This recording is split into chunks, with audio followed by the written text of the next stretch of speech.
नमस्कार प्रेक्षकांनो, मी सुनील चासकर. माझ्यावरती जे आरोप अमोल शिर्केंनी केले ते मी सोशल मीडियाच्या माध्यमातून अकोल्याच्या जनतेपुढे आणलं. आपण आज अकोले तालुक्यातल्याच एका महिलेला भेटायला आलेलो. ह्या महिलेचं माहेरसुद्धा अकोल्यातलं आहे, सासरसुद्धा अकोले तालुक्यातलंच आहे. यांना अमोल शिर्केंनी प्रचंड त्रास दिला. आपण त्यांच्याकडून जाणून घेऊया अमोल शिर्केंनी नक्की काय काय त्रास दिला.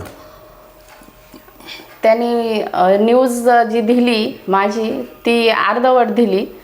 त्या बाईचं मत घेतलं पण माझं मत घेतलं नाही ना. ती जागा दाखवली ना रस्ता दाखवला. वरून माझे फोटो फेसबुकवरनं चोरून घेतले, ते नाही घ्यायला पाहिजे. आणि म्हणजे एका महिलेचे फोटो फेसबुकवरून चोरून घेतले आणि बातमी केली. आणि जिनं फोटो दिले ती विळा घेऊन किंवा हे तर ते व्हिडिओ होता तिचा, तिनं व्हिडिओ काढलेला होता, त्याच्यात तिची आई होती, सर्व हे होतं. पण त्यानं फक्त माझाच फोटो क्रॉप करून आणि तो न्यूजला दिला. मलाही कोणत्याही गोष्टीची त्याने आधी परवानगी घेतली नाही. म्हणजे तुमचे फोटो फेसबुकवरून चोरून घेतले, बातमी केली. त्या बातमीतून त्याला काय साध्य करायचं होतं? ब्लॅकमेलच असेल, पैसे काढायचे. कारण की एवढं राजकारण केलं, लोक जमा झाले, माझ्या घरी लोक येणं, विचारणं, आम्ही मिटवतो, मिटून घ्या. त्या बाईचं जावई किती वेळा मिटवायला आला, तर मग हे पैसे काढण्यासाठीच असेल त्यांचं. म्हणजे अमोल शिर्केंनी पैशासाठी तुमच्या खोट्या बातम्या लावल्या? खोट्या बातम्या. मी त्याला फोन करून विचारलं, बोलवलं, तू ये घरी, मी तुला सांगते दोन्ही बाजू. तर त्यानं मला वरून आरेरावी केली. म्हणे तुमच्यावर ऑलरेडी केस चालू आहे, म्हणे तुम्ही आधीच आरोपी आहे, तुम्ही व्यवस्थित बोला. म्हणजे मी त्याला काही न बोलता तो वरून मलाच दादागिरी करायला लागला. म्हणजे तुमची कुठल्याही प्रकारे चुकी नसताना त्यांनी तुम्हाला आरोपीच्या पिंजऱ्यात उभं केलं. त्याला माझ्याविषयी ना, मी त्याचा कधी चेहरा बघितलेला, त्याला माझ्याविषयी कोणतीही माहिती नाही. जी पुढच्यांनी माहिती दिली त्याच्यावर, कारण का ते त्याची माणसं होते, त्याची मावशी होती ती. त्याच्या नातलगांना हे करण्यासाठी मला बदनाम केलं त्यानं. म्हणजे त्यांनी त्याचे नातेवाईक वाचवण्यासाठी तुम्हाला बदनाम केलं आणि नातेवाईक वाचवण्यासाठी पण, पैशासाठी पण केलं. तुमच्याकडे पैशाची मागणी केली? पैशाची मागणी डायरेक्टली कोणीच पैशाची मागणी नाही केली. पण हे मध्यस्थी माणसं घातले होते. मध्यस्थी माणसं बरेच आले होते, घातले होते माणसं. तुमचं हे प्रकरण कोर्टापर्यंत गेलं होतं? कोर्टात गेलं, कोर्टात केस लढली मी. आणि शेवट केस त्यांनी मागे घेतली. मग जर मागेच घ्यायची होती तर एवढी लढली का? कारण का ती त्यांच्या विरोधात जात होती ती केस. साधारण किती वर्ष ही केस कोर्टात लढली? 2 वर्ष केस कोर्टात लढली मी.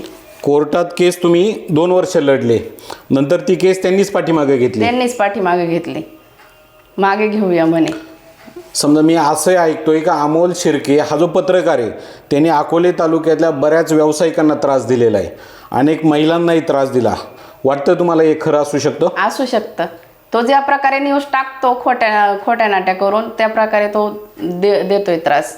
असू शकतं ते. म्हणजे या न्यूज लावायच्या आणि त्यातून पैसा कमवायचा. मग नंतर त्यानं परत न्यूज टाकायला लागत होती ना. कोर्टाचे जेव्हा लास्ट पर्यंत झालं, काय झालं ते तिनं मागे घेतली का मागे घेतली, त्यानं परत नंतर काहीच विचारपूसच नाही केली कोणत्या गोष्टीची. त्यानं दोन्ही बाजू दाखवायला लागत होत्या. पत्रकार म्हणजे दोन्ही बाजूनी दाखवणं. तुम्ही तुमचा व्यवसाय करा, पण इमानदारीनं करा तो. म्हणजे तो सध्या जो व्यवसाय करतोय तो चुकीच्या पद्धतीनं करतो. ते त्याचे माणसं किंवा ते पॉलिटिक्स वगैरे हे त्याचे धंदे आहेत.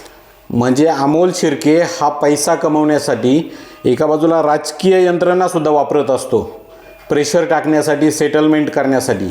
आणि त्याच्यात काही लोक आपलेच आहेत.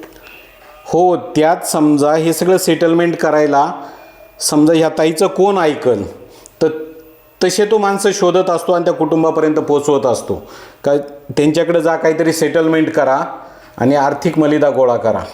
काय सांगाल तुम्ही? अकोल्याच्या जनतेला काय आव्हान करणार? अशा लोकांना पुढाकार देऊ नका आणि लवकरात लवकर हे करा, नाही तर कधी ते तुमचं घरसुद्धा उद्ध्वस्त करू शकतात. अकोलेकरांनो ऐका, या ताई काय बोलतात. समजा हा जो अमोल शिर्के आहे त्याला तुम्ही जवळ जर करायला गेला तो तुमचं घरसुद्धा उद्ध्वस्त करू शकतो. त्याने अकोल्यातल्या अजून महिलांना त्रास दिला असेल ना? दिला असेल. त्याच्या न्यूज बघते मी, त्या कोणत्याच मला खऱ्या वाटत नाही. अमोल शिर्केच्या कोणत्याही न्यूज खऱ्या वाटत नाही असे या ताई बोलतात.